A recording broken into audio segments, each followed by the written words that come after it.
Mr. Nkomo, thank you very much for your time. How do you hope to solve such a tricky issue? Well, is it a tricky issue to begin with, perhaps? It's an extremely tricky issue, because we are trying as a country to build about 200,000 beds to provide a majority of students who are in tertiary education a space to stay when they're in university.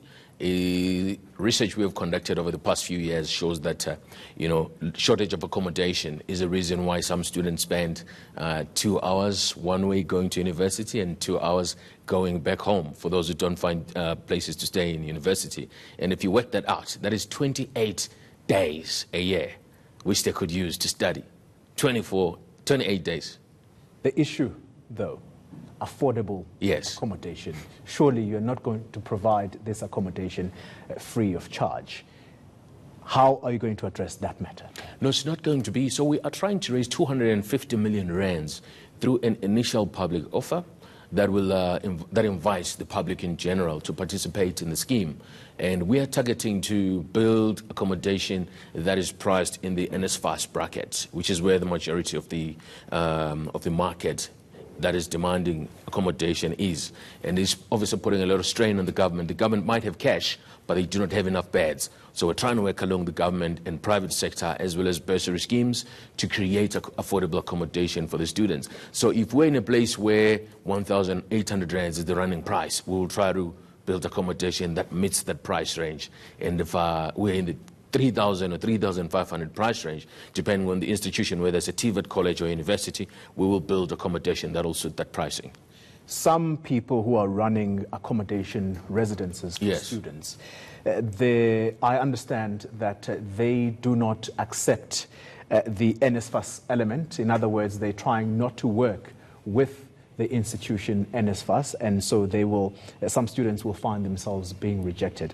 Are you going to be one of those accommodation who, if a student is funded by NSFUS from tuition fees to accommodation, that student is basically well taken care of once this particular venture is up and running? So this is exactly the space we're trying to cover, and I'll tell you what, Oli, having been involved in the space, NSFUS does pay for student accommodation. Sometimes some institutions pocket the cash and don't pass it on to the provider of the student accommodation, especially in the TVET college spaces. That's where that risk happens. So some of the private providers, the bulk of whom get interviewed in media, providing accommodation at 4,500, 5,000, in some cases 6,000 rands. So not everyone can afford the price range. So we are saying we will come in and look after that parent who can pay 3,500 and look after the NSFUS price brackets as well. But we'll make sure that an important conversation that I don't believe is happening takes place.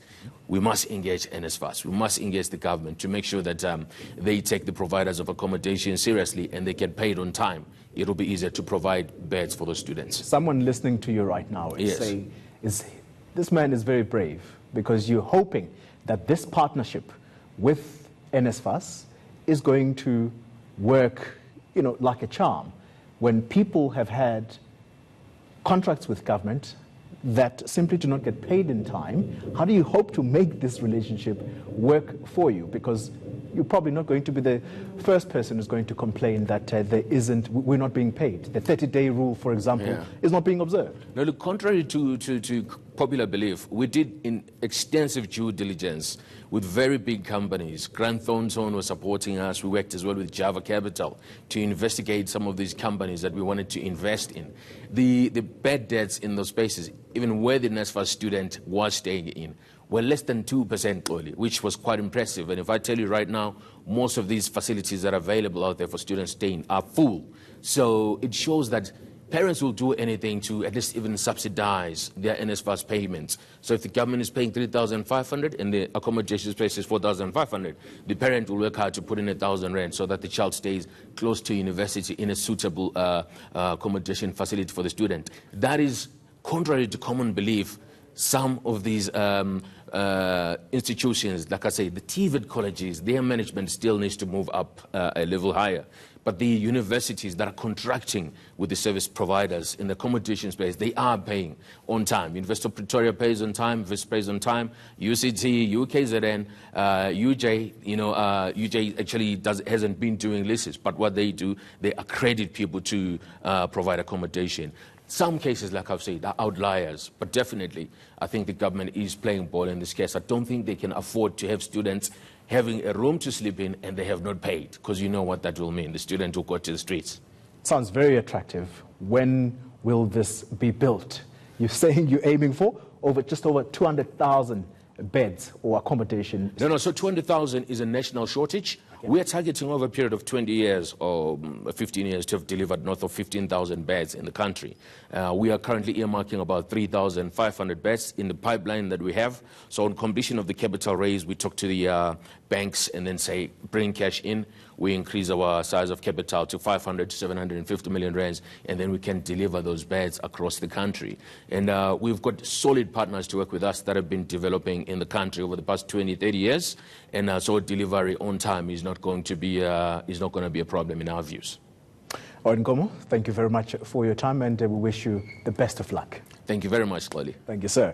All right, that's Owen Nkomo. He leads up the Inkunzi Student Accommodation Fund.